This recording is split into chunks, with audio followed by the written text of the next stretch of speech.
I look at OEM development as having so many variables in the equation. A lot of these systems are so complex. I mean, it's not just cars and planes, right? It's consumer products, it's stuff in the industrial sector, fire protection, what have you.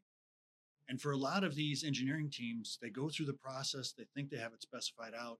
And then when they get to system testing, they find out one of their components falls well short. It was off the shelf, but now it's not going to get it done. Yeah, I mean, obviously, when we're working with customers, the earlier that we can, understand what's required, the better. But we understand that there's times that that just doesn't work out. But I mean, we still have the ability to make the best product, best solenoid to fit a specific application, and work around the constraints that the customer has already basically built into that system.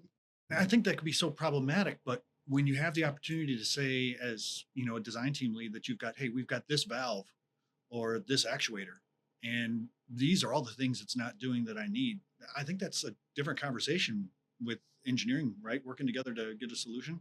Yeah, I mean, we can't defy physics, but we can get as close as we as possible. That's So, right. Especially when you can define what you want, yeah, right? exactly. You know what this thing does, you know what the end goal is, what you have to do to cross the finish line. Then it's just a matter of working together to get there. Yeah, I mean, there's a little bit of trading, give and take that ultimately, that through the amount of projects that I've worked on with customers, we've always been able to get to that end finish line. Yeah, and now that you bring that up, especially about the horse trading with the requirements, where you can maybe get a little bit more in power or give up something in stroke or change the orifice size or work with pressure. I think that all has to have an impact, Yeah, right? it does balance it. I mean, there's so many times that we, actually help our customer understand what they really need. Your point to force or stroke. I mean, you might need 5 pounds. Well, where over the stroke do you actually need 5 pounds? Is it in the beginning? Is it at the end?